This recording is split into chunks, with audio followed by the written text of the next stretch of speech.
ఓం నమః శివాయ. ఓం నమో నారాయణాయ. కర్మ నివారణ నరదృష్టి నివారణ కాళభైరవాయ నమో నమః. ఓం దిగంబరాయ విద్మహే అశ్వవాహనాయ ధీమహి తన్నో శ్రీ ఉన్మత్త కాళభైరవ శ్రీ వారాహి శక్తి దేవ్యై నమోస్తుతే. హరి ఓం. మా ఛానల్కి స్వాగతం.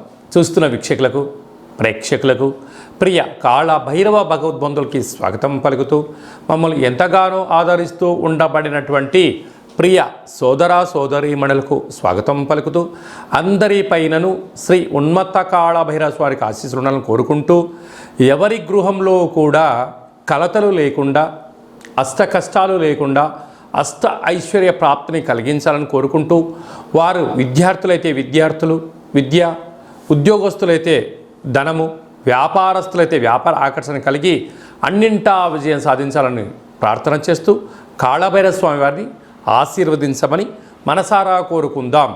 1వ తారీఖు 7వ నెల 2024 నుండి 15/7/2024 వరకు పుట్టినటువంటి వారందరికీ కూడా ముందస్తుగా జన్మదిన శుభాకాంక్షలు. గతంలో వివాహం చేసుకున్న వారికి వివాహ వార్షికోత్సవ శుభాకాంక్షలు. ద్వాదశ రాశుల్లో గ్రహ గమనాన్ని ఒకసారి వీక్షింపచేద్దాం.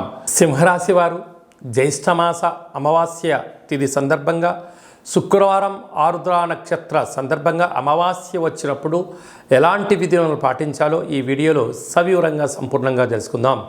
సింహరాశిలో ఏ నక్షత్రాలు వస్తాయనగా మఖా నక్షత్రంలోని 4 పాదాలు, పుబ్బా నక్షత్రంలోని 4 పాదాలు, ఉత్తరా నక్షత్రంలోని 1 పాదం కలిపితే సింహరాశి.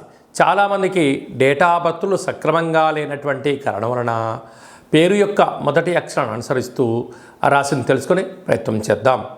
మా, మీ, ము, మే, మో, టా, టీ, టు, టే అక్షరాల వారందరూ కూడా సింహరాశి జాతకులే. సింహరాశి యొక్క అధిపతి రవి భగవానుడు.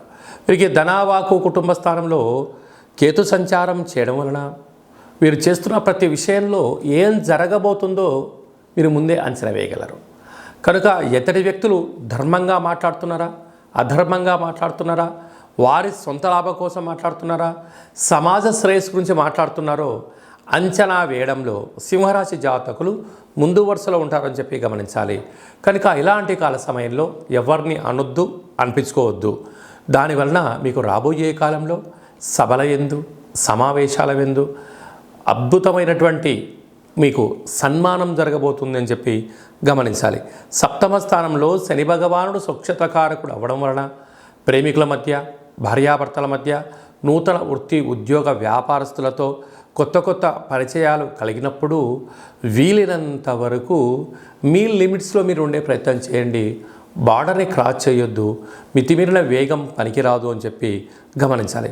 అష్టమంలో రాహు సంచార స్థితి ఉండడం వలన ఏదైనా ఒక చిన్న సమస్య ఉన్నప్పుడు దాన్ని పెద్దగా భూతద్దులో పెట్టి చూసి ఆలోచించి బాధపడేదానికన్నా ఎక్కడి విషయాలు అక్కడే వినండి, అక్కడ మర్చిపోండి. వాటిని పదే పదే గుర్తు చేసుకోవడం వలన నరాల బలహీనత, బ్రెయిన్ స్ట్రోక్ లాంటి వ్యాధులు, వాహన ప్రమాదాలు పొంచి ఉన్నాయి. కనుక మీ జన్మ నక్షత్రం రోజున అమావాస్య అష్టమి తిథి యందున దూర, వాయు, జల ప్రయాణాలు పెట్టుకోవద్దు. అలాగనే భాగ్యస్థానంలో కుజ భగవానుడు సంచారం చేయడం వలన భార్యాభర్తల మధ్య సయోధ్య చాలా అవసరం. రాజ్యస్థానంలో గురు సంచార స్థితి ఉండడం వలన యోగదాయకమైనటువంటి కాలము. మీరు ఎవరి గురించి ఆలోచన చేస్తున్నారో, అంటే మీ మంచి గురించి ఎవరైతే ఆలోచన చేస్తున్నారో వారి సలహాలు సూచనలు స్వీకరించండి. అద్భుతమైన యోగం మీ సొంతమవుతుంది.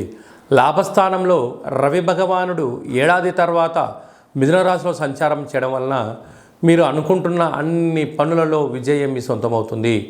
నూతన కార్లు, భూములు, గృహాలు, వ్యవసాయ క్షేత్రాలు, క్రయ విక్రయాలు మీకు యోగదాయకం అని చెప్పి గమనించాలి.